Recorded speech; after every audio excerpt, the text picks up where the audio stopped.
You are listening to Historyman, a project of ekbarnes.com, where we walk in the footsteps of heroes and proclaim freedom reigns. On today's episode, we revisit one of our first interviews with Dr. Trey Dunaway and his work with the Camden, South Carolina Battlefield Preserve. Dr. Dunaway has been associated with the Camden, South Carolina Revolutionary Work for over a decade and is a founder of the Southern Campaign 1780 organization. You can find them and their events on the web at southerncampaign1780.org or their Facebook page, Southern Campaign 1780. Their annual reenactment of the Battle of Camden, complete with reenactors from the British and Patriot side, is a nationally recognized event.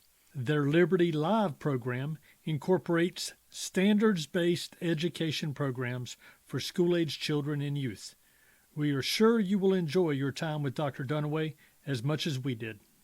Today, we are featuring Trey Dunaway, the Natural Resources Director at the Camden Battlefield and Longleaf Pine Preserve. Welcome, Trey. Thanks, Eric. Happy to be here with you.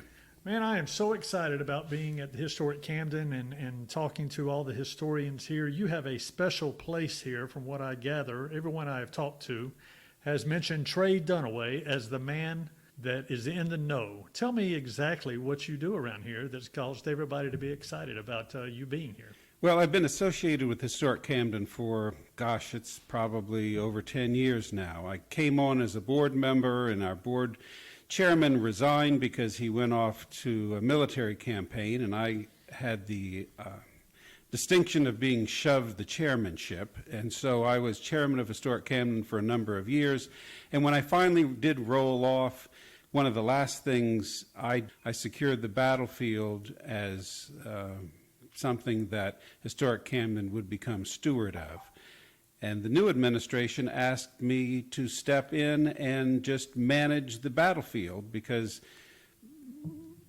I was available, and it gave me a fair degree of autonomy, and it was something that was near and dear to my heart, and that's what I did. So 20 years ago, and it may have been less than that, the Camden Battlefield, which is located about 7 miles north of Camden, is that correct? About 8.5 miles off of Flat Rock Road. 8.5 miles up on Flat Rock Road. About 20 years ago, when I went and toured that battlefield, it was nothing more than about an acre of land, and it had it was just kind of a waypoint for travelers that were coming through there and just parking for a while, and it really, other than the monument, there was no real understanding of the significance there to the community. Tell me what has happened since then. Well, it's important to realize that through the efforts of the Daughters of the American Revolution at the turn of the 20th century, they preserved about 1 acre, and that expanded to 5 acres. And that is part of the core. That is where you would pull off the road and see the monuments. And then the Palmetto Conservation Fund ended up acquiring 476 acres of surrounding land. So today it is 476 acres total of the core of the battlefield. Unfortunately, it just was like any other South Carolina woods. It's completely overgrown. You couldn't see more than 20 feet into the woods. It was not the longleaf forest that was once there in the 1780s at the time of the battle. And what we've done is we've come up with a master plan to try to get it back to the 1780s version of longleaf pine forest. So describe for our listeners what a longleaf pine forest looks like. Well, you don't see them very much anymore because they really hardly exist.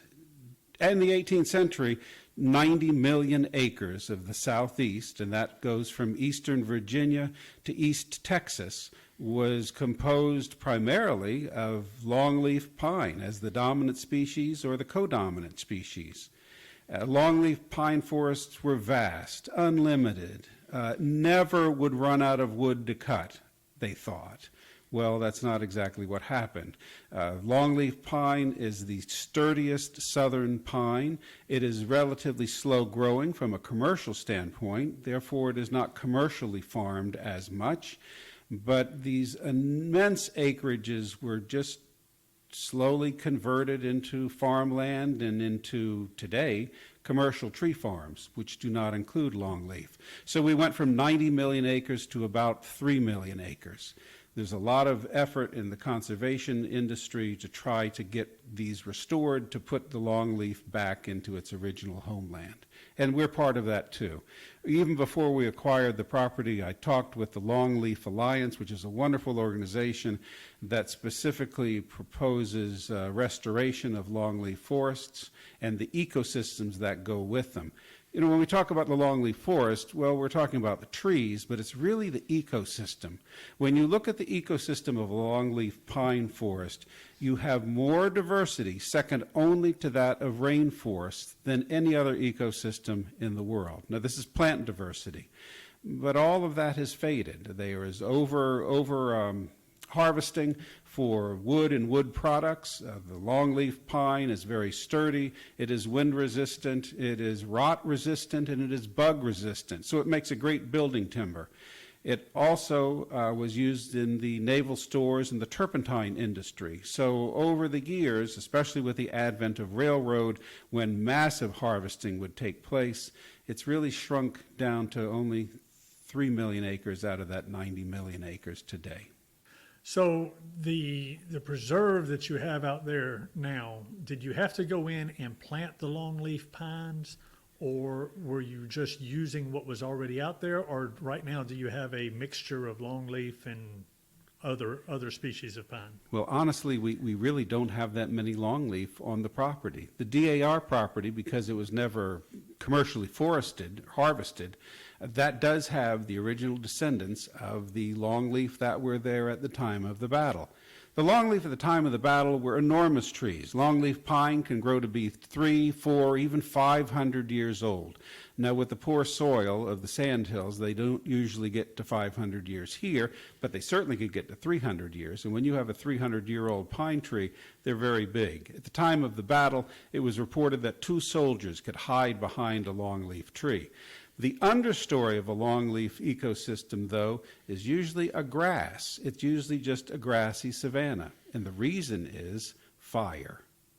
Longleaf are not fire dependent, but they are fire tolerant. And because the longleaf pine tree is fire tolerant, when naturally occurring fires happened, or if they were set by Native Americans or settlers, it would burn the competing vegetation around the longleaf trees, leaving the long leaves intact and reducing the understory to grasses. That would be the first secession phase of any forest, is a grassy savanna.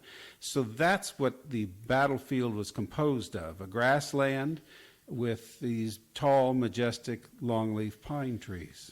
Today, because of fire suppression, and the fact that we don't have fires on a regular basis in the southeast, you see the ingrowth of deciduous trees. Deciduous trees cause shade. Shade eliminates grasses, just for the same reason you can't grow grass well under a shade tree on your lawn. They don't grow that well in the wild.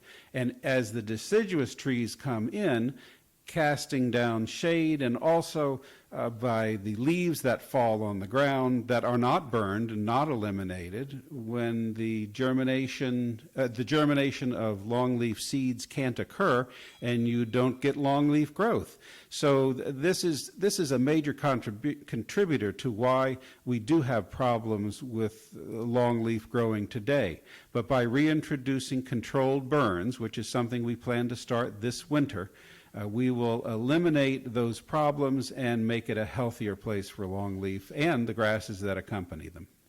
From a historical perspective, 450 acres isn't all that much in comparison to some of these plantations that were around in the South or in the United States or the colonies at that time. But 450 acres is still a sizable piece of land to maintain, and it takes money to maintain. Where does this money come from to maintain this? Well, that was the biggest stumbling block with my board. When I proposed that we accept this offer, and we went to a meeting with state officials, South Carolina Parks, Recreation, Tourism, the county, the Catawba Trust that was holding the property, The main resistance from the board was we didn't have enough money to have a truck that runs. How could we run a forest? But one of my board members, Bill Denton, understands forestry and understood that this could be self-sustaining. The way he put it to me is he said, Trey, if you have 1,000 acres of southern land, you can raise a family with that. I was surprised. Well, we don't have to send any children to college with the money we get from this timberland. So we are fortunate for that. But here's how it worked. Because these woods were totally overgrown, mid-story growth was sky high. There was no way you could have a big fire without it running up onto the trees. The mid-story growth would act as a fire ladder. It would introduce fire right up a tree, and you'd have a major forest fire, and everything would burn down. But what we did is we put in machines that thinned out the trees from a basal area of 100 to that of about 50 for 200 of our acres. Basal area, if you take a cross-section of a tree at about chest level and you measure the square footage and you measure the number of square feet in an acre, that gives you your basal area. So our basal area was about 100 or so, 110, and now it's down to 50. These are mixed pine. Most of them are not longleaf, but unless you know your trees, from a distance, you could fool just about anybody. So we've created a pseudo-longleaf pine forest for 200 of our acres. And that acreage is composed of adult trees, so if someone goes to look at it, they will see the illusion of a pine tree savanna. We will introduce fire, we will have grasses growing. It's just that the trees that are growing there are slash and loblolly, and they are not the classic longleaf. We have about another 200 acres that is composed of pulpwood. These are loblolly that were planted commercially for pulpwood purposes. These will be removed and immediately replanted in longleaf. And then we've hand cleared the acreage near the Daughters of the American Revolution central location. That's about 11 and a half acres. We hand cleared that because we couldn't put in a big machine to clear because it would damage the young trees. And now, when you visit, you will see basically a longleaf garden. We have hand cleared. It took 18 months of volunteer labor to pull out all these trees and make mountains of debris, and the county kindly came in and removed that debris. So now when you visit, you will see a baby longleaf forest. It really is a beautiful and very peaceful place now. It was nice to see when I went out there when you did a tour of the battlefield here recently. So you talked about talking to the state and tourism and that sort of thing. Tell us a little bit about the Liberty Trail. Well, we've actually got the Liberty Trail and our local trails. The Liberty Trail is a collection of 18th century Revolutionary War sites, and we are the heart of the Liberty Trail for our region of the Liberty Trail formation. How far does that region for your region? It stretches from the coast to the upstate. And I believe there are 3 different sets of trails. So we're an element on the Liberty Trail, but now we have our own trails at the battlefield. And I usually say in public, yes, we have 8.5 miles of hiking trails available. Well, when we designed the ideas to support the battlefield, we had to come up with something that did 3 things. From a historian's perspective and historic Camden's perspective, our interest in this 476 acres is history, specifically military history, and then it's natural resources, the Longleaf Pine ecosystem that's vanishing, and we're going to try to restore that, and then recreational purposes. Well, that's our perspective of it. But the public's perspective of it is recreation, recreation, recreation. It's great to have those cool trees, and oh yeah, there's some history involved here too. So we are cognizant of the fact that we have to do 3 different type of mapping, overlays if you would. We have a history overlay, we have longleaf ecosystem restoration overlay, and then we have recreational overlays. So when you put the recreational overlays, you'll see that we have 8.5 miles of trail. which are also 8.5 miles of fire break, because that's what we need in order to do the trees correctly. Right. And also, those trails happen to parallel historical lines so people can enjoy the history too. So every time we do anything at the battlefield, we are thinking in terms of recreation, history, and natural resources. Very good. So we talked about it was about 8.5 miles from historic Camden. How do you work it out that they're coming here to historic Camden and then you're directing them to the battlefield? Well, honestly, I'm not involved in the details of that plan. We are working on a new visitor center here in Kershaw County that will be adjacent to historic Camden. When we first developed this idea, when I was still chairman of the board, we talked about the bookend concept, where we have the bookends of historic Camden as the first bookend, and then we have the other bookend on the other end of the books, which would be at the battlefield. And in between, you have the Camden experience.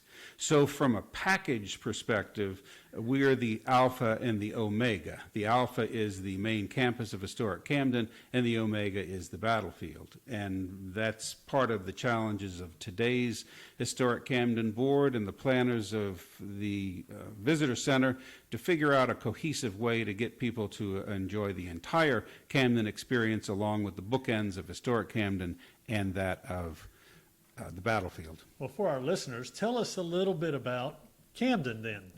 I'd rather approach it from a historic perspective, because you can find lots of appealing things about any southern small town. Sure. But now this one, in particular, this was the economic center of the backcountry of the 18th century of both North and South Carolina. Camden was incredibly important from an economic perspective. Therefore, it became a strategic location, and that's why after Cornwallis finally conquered Charleston, the first place he marched to was Camden, and that was to secure this as a garrison for all the activities in the state.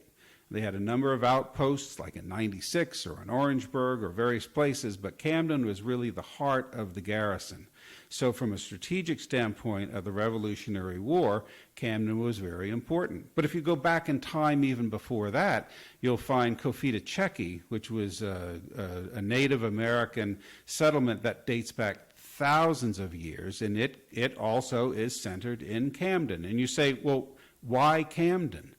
Well, because Camden was on the superhighway of the 18th, the 17th, the 16th, the 15th, the 14th centuries. You say, well, what's the superhighway? That would be a river. The Watery River, the fall line, is not far from Camden. So when people came up as far as they could paddle, sail, pull, however they got up the river, they would stop here, and that's why Camden was of strategic importance to Cofita-Checchi in an ancient Native American civilization, as well as in the Revolutionary War. What do you want them to take away from the battlefield? There are a couple of things that we're trying to achieve at the battlefield. First, we have converted 200 acres into our pseudo-longleaf savanna. So when you go today and you look out at this 200 acres, this is 200 acres that you can see through for 600 yards.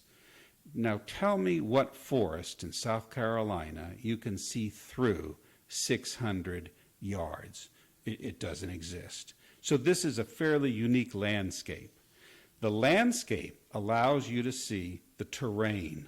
Now the terrain has been covered up by thick woods, just like you see anywhere in South Carolina.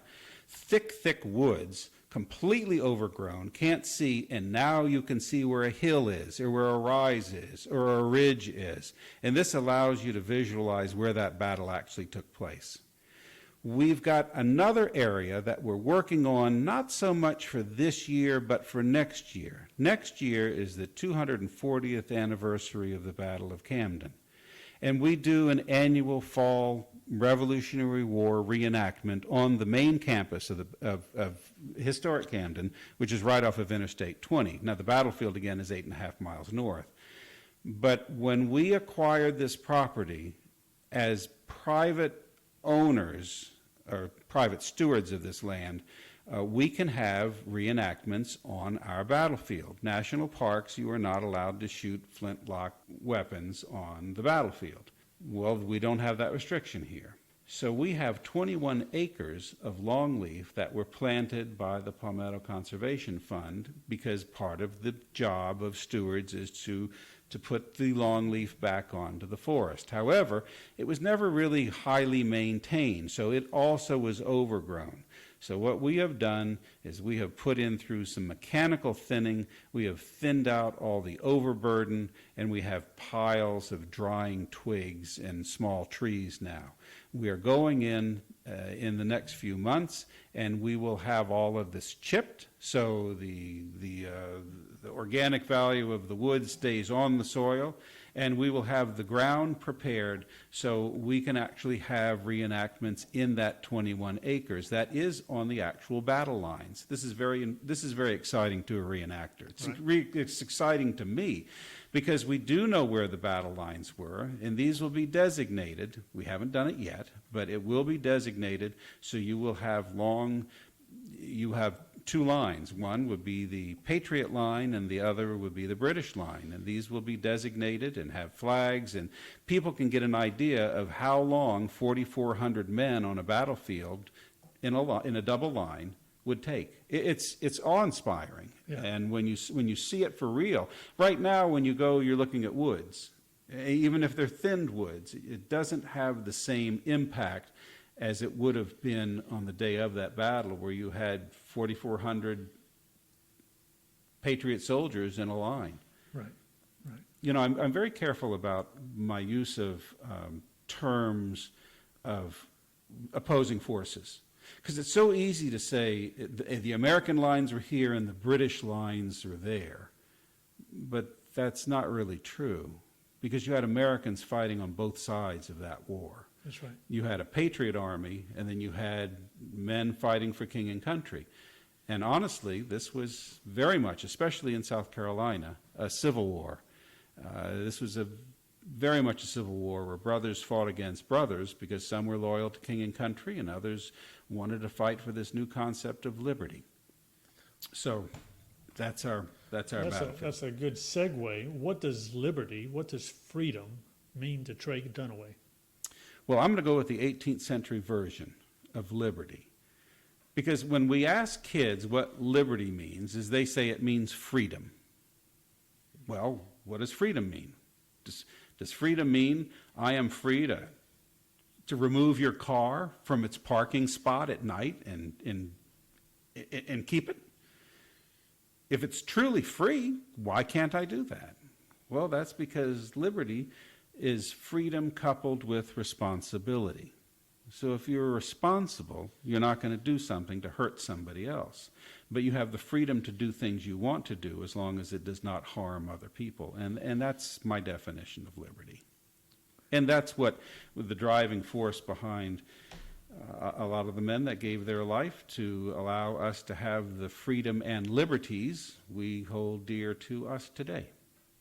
And they continue to sacrifice, to make the ultimate sacrifice, so we can live the lives that we have designed under our Constitution.